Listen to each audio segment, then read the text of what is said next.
The labor market did not suddenly weaken. It was weaker all along, and the data is only now admitting it. For 2 years, payroll growth was overstated by more than 1 million jobs. That is not a rounding error. That is a sequencing signal.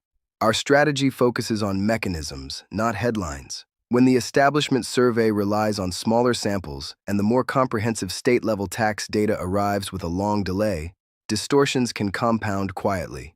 When benchmark revisions finally correct those distortions, what changes is not just the number. What changes is the economic narrative built on that number. If hiring momentum was materially softer beginning in late 2023, then income growth was softer.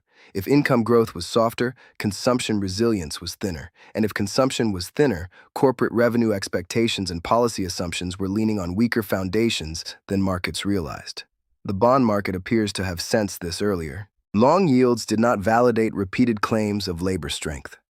That divergence matters because rates often price sequence before equity narratives adjust.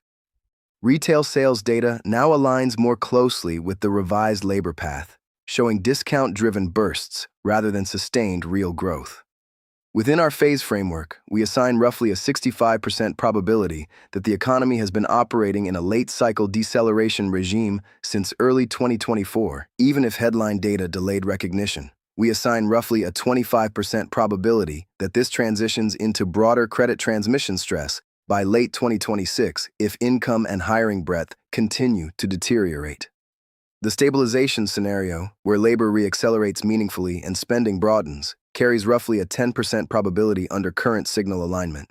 If you find value in thinking through markets this way, where we focus on sequence and transmission rather than prediction, consider subscribing.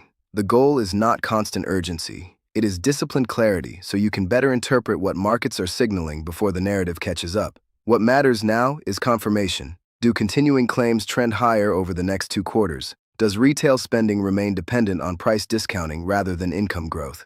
Do credit spreads begin to widen in response to weaker hiring breadth? If those align, phase pressure shifts toward a more explicit slowdown.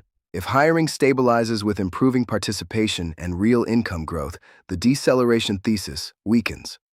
This discussion is for educational purposes only and reflects a probability-based framework, not investment advice.